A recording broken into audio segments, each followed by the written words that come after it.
Assalamualaikum warahmatullahi wabarakatuh.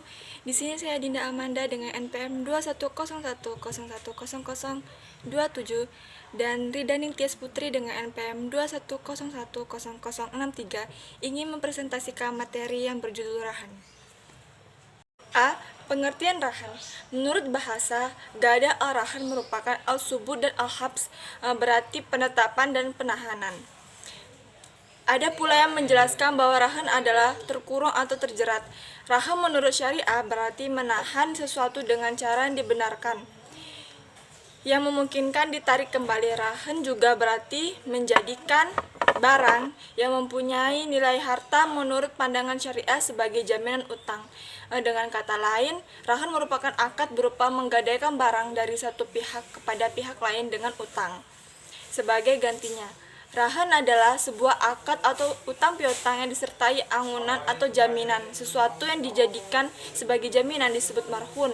Pihak yang menyerahkan jaminan disebut rahin.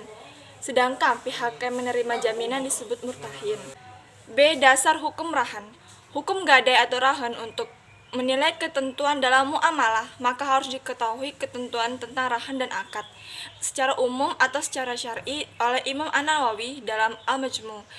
Kitab Ar-Rahim memberi pengertian rahan adalah menjadikan harta sebagai jaminan kepercayaan atas utang piutang agar utang bisa dibayar dengan ketika orang yang wajib membayarnya tidak mampu membayarnya. Boleh tidaknya transaksi gadai menurut Islam diatur dalam yang pertama ada Al-Quran, yang kedua Sunnah, yang ketiga ijtihad, yang keempat menurut hukum perdata antara gadai dan rahan dalam hukum Islam ada persamaan dan perbedaan. Persamaannya antara lain yang pertama hak gadai berlaku atas pinjaman uang, yang kedua adanya angunan sebagai jaminan utang, yang ketiga tidak boleh mengambil manfaat dan barang yang digadaikan, yang keempat biaya barang yang digadaikan ditanggung oleh pemberi gadai. Yang kelima, apabila batas waktu pinjaman uang telah habis, barang yang digadaikan boleh dijual atau dilelang. Sedangkan perbedaan gadai dengan rahan antara lain, yang pertama, rahan dalam hukum Islam dilakukan secara sukarela atas dasar tolong-menolong tanpa mencari atau menguntungkan, sedangkan gadai menurut hukum perdata di samping berprinsip tolong-menolong juga menarik keuntungan melalui bunga atau sewa modal yang ditetapkan. Yang kedua, dalam hukum perdata, hak gadai yang berlaku pada benda yang bergerak, sedangkan dalam hukum Islam, rahan berlaku pada seluruh harta baik yang bergerak maupun yang tidak bergerak.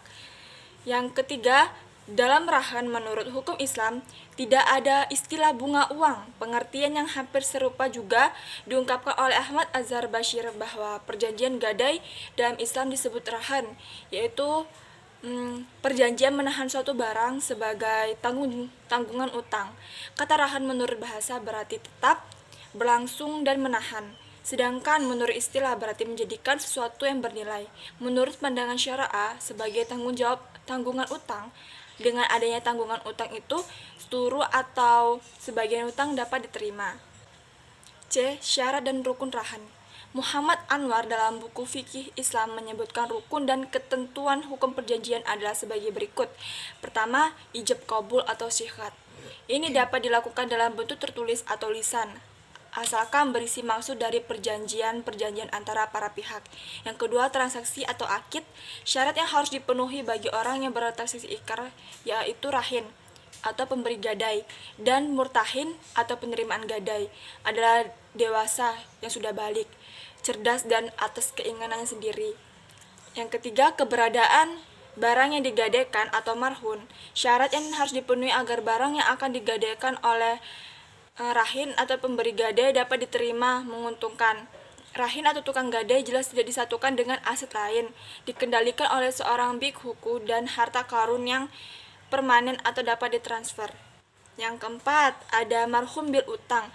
Menurut cendekiawan Hanifiyah dan Syafi'iyah, syarat utang yang bisa dijadikan dasar hipotek adalah dalam bentuk utang yang masih bisa dimanfaatkan. Harus lazim pada saat itu, kontrak, dan harus jelas dan diketahui oleh rahin dan murtahin. Rukun-rukun rahan ada 4, yaitu 1. Mahrun atau harta yang digadaikan. Syaratnya pertama, berupa harta benda. Kedua, sah untuk dijual belikan. Dengan demikian, tidak sah akad gadai dengan jaminan benda najis, benda wakafan, dan lain sebagainya. Yang kedua ada mahrun bih atau hutang yang ditanggung pihak penggadai. Syaratnya pertama berupa tanggungan hutang yang sudah wujud. Dengan demikian tidak sah akad gadai pada tanggungan yang belum wujud seperti tanggungan nafkah istri di hari esok. Kedua, pihak rahin dan murtahin mengetahui kadar dan sifatnya, maka tidak sah apabila tidak diketahui keduanya atau salah satunya. Ketiga, tidak memungkinkan untuk gugur. Dengan demikian tidak sah menggadaikan tanggungan upah yang harus dibayarkan pihak jail atau panitia sembara dalam transaksi jualah, karena akad tersebut bersifat jaiz min al-tafrain atau tidak mengikat dari kedua pihak yang bertransaksi, sehingga kemungkinan gugurnya tanggungan upah yang harus dibayarkan pihak panitia sembara. Yang ketiga, dua pihak yang bertransaksi rahin atau pihak penggadai dan murtahin atau pihak penerima gadai. Syaratnya pertama tidak adanya paksaan dalam transaksi. Kedua, ahli al-tabaru atau balik berakal dan merdeka, maka tidak sah akadnya anak kecil, orang gila, dan hamba sahaya. Yang keempat, sigat atau ijab kabul. Syarat-syarat sigat dalam akad gadai sama persis dengan syarat-syarat sigat akad jual beli. Adapun barang yang boleh digadaikan adalah barang-barang. Implementasi dalam lembaga keuangan syariah. Dalam implementasi akad rahan di lembaga keuangan syariah ada dua jenis, yaitu akad rahan dijadikan produk turunan berupa agunan atas pembiayaan, dan dua akad rahan sebagai produk utama dalam bentuk gadai. Yang pertama ada akad rahan sebagai produk turunan atau jaminan pembiayaan. Harta yang diagunkan disebut al-mahrun atau yang diagunkan. Harta agunan itu harus diserah terimakan oleh arahin kepada al-murtahin pada saat dilangsungkan akad rahan tersebut. Dengan serah terima itu, agunan akan berada di bawah kekuasaan al-murtahin. Jika harta agunan itu termasuk harta yang bisa dipindah-pindahkan seperti TV dan barang-barang elektronik, perhiasan, dan semisalnya, maka serah terimanya adalah dengan melepaskan barang-barang agunan tersebut kepada penerimaan agunan atau al-murtahin. Bisa juga dengan diserah terimakan adalah sesuatu dari harta itu yang menandakan berpindahnya kekuasaan atas harta itu ke tangan al-murtahin. Jika harta tersebut merupakan barang tak bergerak seperti rumah, tanah, dan lain-lain, harta agunan itu harusnya harta yang secara syar'i boleh dan sah dijual. Karenanya tidak boleh mengagunkan kamar, patung, babi, dan sebagainya. Yang kedua ada pemanfaatan almarhum oleh al-murtahin. Setelah serah terima, agunan berada di bawah kekuasaan al-murtahin.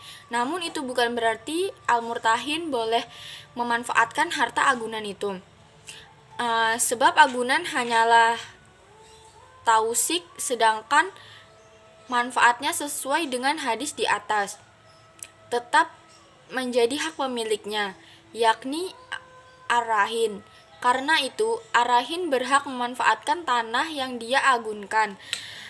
Ia juga berhak menyewakan barang agunan, misalnya menyewakan rumah atau kendaraan yang dia agunkan, baik kepada orang lain atau kepada al-murtahin.